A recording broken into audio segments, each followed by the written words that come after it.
बलुचिस्तानच्या स्वातंत्र्य संग्रामामध्ये आज आणखीन एक महत्त्वाचं पाऊल पुढे पडलंय। बलुचिस्तानच्या डेरा बुक्टी जिल्ह्यामध्ये सुई नावाचा एक तालुका आहे आणि ह्या भागामध्ये नैसर्गिक वायू हा मुबलक प्रमाणामध्ये उपलब्ध आहे। त्या ठिकाणी नैसर्गिक वायू हा काढला देखील जातो, पण तो पाईपानं पाठवला जातो पंजाब आणि सिंधमध्ये। हे सुई हे ठिकाण हे सिंधपासून 10 किलोमीटरवर आणि पंजाबच्या सीमेपासून 9 किलोमीटरवर आहे।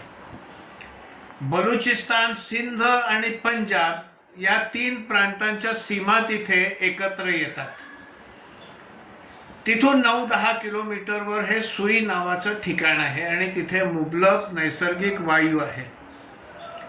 पण खेदाची गोष्ट अशी, विरोधाभास असा आहे की त्या सुईच्या लोकांना, बलुचिस्तानच्या लोकांना अजूनही लाकडं गोळा करून आपल्या चुली पेटवाव्या लागतात, त्यांना गॅस मिळत नाही आणि तो गॅस पाईपद्वारे सिंध आणि पंजाबमध्ये पाठवला जातो। या सुईच्या बलुचिस्तानच्या या पाईपलाईनला बलुची स्वातंत्र्य संग्रामी लोकांनी उडवून टाकलेला आहे। त्यामुळे आता सिंध आणि पंजाबमध्ये जाणारा गॅस हा खंडित होणार आहे।